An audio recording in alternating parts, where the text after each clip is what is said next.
HP 2 jutaan Poco ini punya baterai masa depan 7000 mAh dengan teknologi silicon carbon. Tapi chipsetnya kok masa lalu dari 2023. Jadi performanya aman atau bikin kesel? Terus baterainya beneran sawet itu? Yuk kita bahas. Oke, kita mulai dari unboxingnya dulu. Yang nggak jauh beda ya dengan box-box HP Poco lainnya. Cuma emang ini berwarna dasar kuning. Kalau F sama X series baru punya warna dasar hitam dengan tulisan kuning. Di dalamnya juga sama, ada box lagi yang isinya kertas-kertas yang jarang dibaca. Case elastis warna hitam, terus ada HP-nya yang kita kesampingin dulu. Kabel Type A ke Type C dan kepala charger 33 watt. Pas dinyalain langsung disambut sama HyperOS 2 berbasis Android 15 ya. Habis itu setup-setup kayak biasa, regi sidik jari yang ada di tombol power.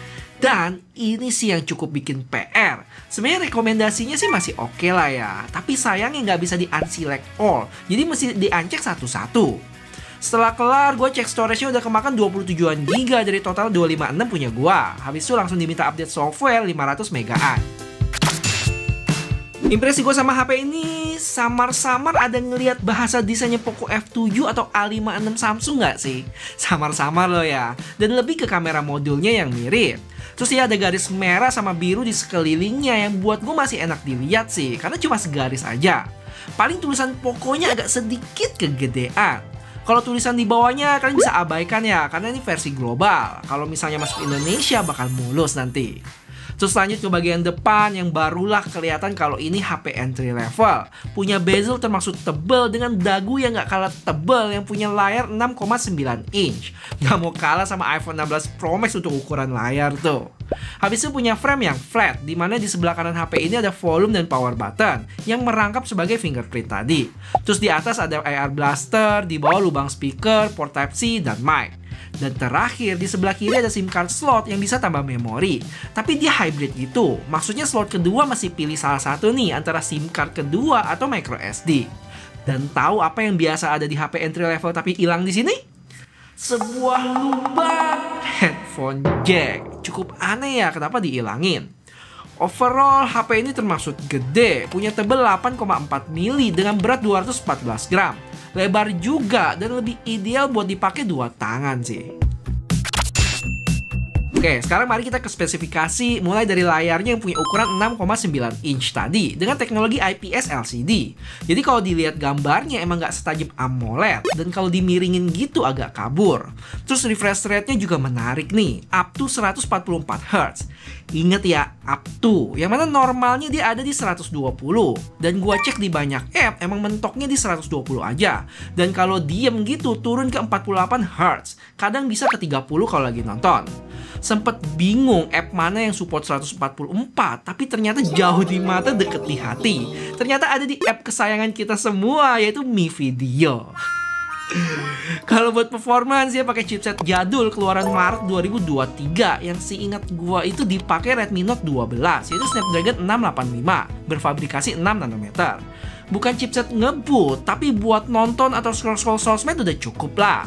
Kayaknya HP Poco yang ini bukan jualan performance sih. Tapi jualannya ada di baterai yang punya kapasitas jumbo 7000 mAh yang udah pakai teknologi silicon carbon yang support 33 watt charging dan bisa jadi power bank berjalan juga karena bisa ngecas HP lain di 18 watt atau nama kerennya reverse charging. Untuk kameranya sendiri punya lensa utama 50 megapiksel dengan selfie 8 megapiksel. Dan kalau gua cek di websitenya, mereka ada bilang dual kamera system. Yang mana buletan bawah sih emang kayak lensa ya, mungkin 2 megapiksel deh. Lanjut buat spek lainnya, HP ini HP 4G, mono speaker, IP64, ada NFC, AR blaster dengan haptic feedback yang getarannya nyebar gitu. Habis ini kalian pasti ada pertanyaan. Bang, kalau Poco M7 Plus itu apa bedanya? Nah, ini gue di awal juga sempet nyaru ya, dan setahu gue baru dijual di India sana, yang sebenarnya secara spek nggak beda banyak. Cuma ada di chipset yang lebih kenceng pakai Snapdragon 6 Gen 3 yang secara Antutu kalau gue cek di website mereka dapat di 480.000. Sedangkan di Snapdragon 685 ini kalau gue tes dapat di 368 ribuan, selisih 100 ribuan poin tuh. Terus karena chipset tadi di M7 Plus ini udah support 5G. Selebihnya untuk layar, refresh rate, baterai sampai kamera sama. Dan nggak sampai situ, pas tahu spek Poco M7 Plus ini, gue jadi ingat HP Redmi terbaru yang punya spek plek-ketiplek deh, yaitu Redmi 15 5G. Kalau gue bandingin sih mirip banget ya secara spek, beda di desain aja. BTW gue mau nanya deh guys, kira-kira butuh bahas Redmi 15 ini nggak ya? Karena di Singapura itu udah dijual sih. Kalau kalian bener-bener penasaran, bisa kasih tahu gue dengan like video ini ya. Dan komen juga apa yang masih dibahas. Karena jujur buat sekarang gue masih lebih selektif sih kalau beli HP baru, biar nggak sia-sia aja. Jangan lupa kasih tahu ya. Thank you. Oke, sebelum gue bawa HP ini keluar dan tes langsung, mari bahas sedikit tentang softwarenya. Yang ternyata HP ini kebagian fitur interconnectivity juga loh. Artinya bisa berinteraksi dengan sesama device satu ekosistem. Cuma jangan harap juga bakal lengkap kayak HP mid to high-nya. Kalau dilihat di sini ada clipboard yang mana kalian bisa copy text, misalnya dari Poco F7 gua, terus paste ke HP ini dan sebaliknya. Tapi kan itu sesama Poco bang. Kalau ke Xiaomi atau Redmi bisa nggak? Nah, ini banyak yang nanyain juga sih. Jawabannya bisa ya. Nih langsung gua tunjukin aja. Jadi ini Redmi Pad 2, tablet terjangkau juga di harga 2 juta yang udah sempat gua review di sini.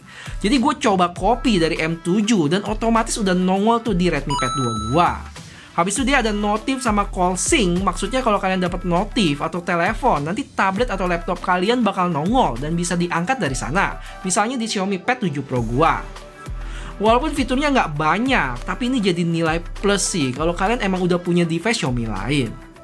Terus kalau ditanya ada iklan atau enggak, tentu ada dong. Tapi ini buat unit gue yang Singapura ya.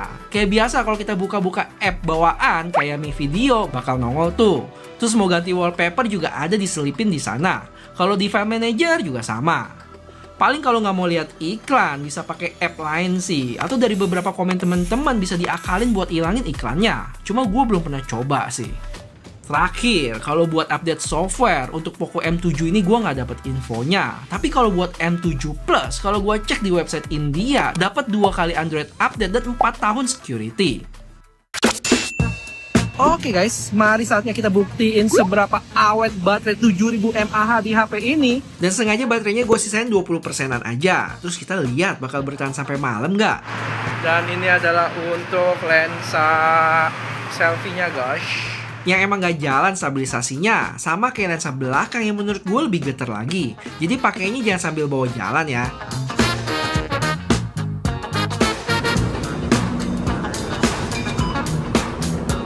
Oh ya, untuk HDR sempat gua tes tadi dan udah cukup baik. Dari langit putih gini bisa jadi berbentuk. Oke guys, sekarang kita mau jemput bocil dulu, tapi masih nunggu dia keluar sekolah. Dan ini dari kamera depannya, yang mana untuk resolusi dia bisa mentoknya di 1080p 30 fps kamera depan dan belakang ya. Dan ini contoh video kamera belakang kalau nggak dibawa jalan. Hasilnya udah cukup baik sih buat kelas entry level. Cuma emang kadang exposure-nya suka naik turun. Oh ya guys, sambil nunggu kita ngegame dulu bentar di HP ini ya. Dan sekarang kita mulai di baterai 24%. Untuk settingan gue mentokin semua di Super HD. Bedanya karena dia mono speaker, jadi kalau kalian ini ketutupan dikit aja speakernya bakal langsung hilang ya. Karena emang cuma satu bagian doang keluar suaranya. Tapi nilai plusnya di sini, kalau gue penuhin suaranya, dia ada fitur volume boost on ya, bisa sampai 200%. Jadi lumayan gede sih kalau pas dimaksimalin kayak gini. Harusnya kalian bisa dengerin. Buat pengalaman main termasuk nyaman sih. Bahkan buat kondisi rame kayak gini masih aman mainnya. Akhirnya kalau juga guys. Oke, jadi gue main sekitar setengah jam. Dan baterai sekarang ada di 19%, jadi mungkin setengah jam berkurang 5% ya. Hai bocil. Kian bocilnya lagi sakit guys. Sama satu lagi, kalau buat PUBG settingannya bisa dapat di balance high dan smooth ultra, nggak bisa HD. Terus buat pecinta gyro sayangnya nggak ada. Habis itu kalau ngomongin kamera, untuk foto kalau dapat cahaya yang pas, hasilnya bisa bagus juga loh. Cuman kalau udah redup dikit ya berkurang. Sedangkan video ya standar HP entry level dengan stabilisasi emang nggak jalan. Makan dulu guys. Oh ya guys, walaupun ini HP entry level, tadi gue baru coba ternyata dia bisa circle to search, sama ada Gemini-nya juga loh. Bisa ada Gemini Live plus connect sama video juga. Yes. Oke, kita kasih bocil nonton dulu deh. Dan setelah nonton sekitar 48 menit, baterai berkurang 4%. Oke guys, sekarang kita mau balik. Nanti kita lihat ya, sampai rumah tinggal berapa baterainya, awet nggak sih? Dan buat kalian yang suka konten kayak gini, jangan lupa subscribe channel ini ya. Bentar lagi udah mau 1 juta subscriber, biar bisa cepat-cepat collab sama Gadgetin. Thank you. Oke guys, akhirnya nyampe rumah juga. Dan ini update terakhir ya. Baterai ada di 10%, jam setengah 8. Wah, berkurang kurang lebih berarti belasan persen lah ya. Di awal itu 27 kita mulai keluar. Dan udah banyak banget yang kita lakuin. Mulai dari pakai foto, video, terus sosmedan. Habis itu sempat ngegame juga, setengah jam ada kali. Terus juga nonton, pulang pakai Grab. Mantep sih. Dan gue jadi penasaran ya, kalau seharian dipakai gitu SOT-nya dapat berapa nih? Oke guys, jadi ada satu tes tambahan yang gue penasaran dengan baterai 7000 mAh ini kalau dicas pakai 33 watt berapa lama. Jadi gue sempet tes mulai dari 2% dan sejam kemudian baterai ada di 62% ya. Habis itu kalau total 1,5 jam di 90% sampai akhirnya itu penuh di 100%, sekitar 1 jam 40 menit. Emang lama, tapi nggak selama dari yang gue pikir ya, karena gue kira bakal di atas 2 jam tuh. Oke, di Singapura HP ini punya 3 warna ya. Ada hitam sama biru yang lebih kalem. Dan silver yang gue pakai ini dengan garis biru merah di sampingnya. Untuk varian dia ada 2, 6 plus 128GB di harga 2,2 juta. Dan 8 plus 256 di 2,6. Dan ini buat harga early bird ya, yang kalau kalian lihat di brosurnya sini. Yang menurut gua kalau dibandingin sama Poco M7 Pro di harga 3 juta pas, selisih 400.000 doang untuk sesama storage 256. Kayaknya agak kurang nggak sih si M7 regulernya? Gue coba jabarin perbedaan secara spek di sini ya. Pertama dari sisi layar, M7 Pro itu sedikit lebih kecil, tapi teknologinya udah pakai AMOLED. Habis itu secara refresh rate mentok di 120Hz, tapi menurut gue nggak terlalu ngaruh juga, karena kebanyakan app jalan di 120. Sedangkan performance lebih ngebut Pro-nya nih dengan MediaTek 7025 Ultra, yang punya skor Antutu lebih tinggi sekitar 100.000. Chipset ini juga udah support koneksi 5G dibanding Snapdragon 685 yang masih 4G tuh. Untuk nilai plusnya buat Poco M7 ada di kapasitas baterai yang jauh lebih gede, selisih hampir 2000 mAh. Cuma dengan charging yang lebih lambat di 33 watt.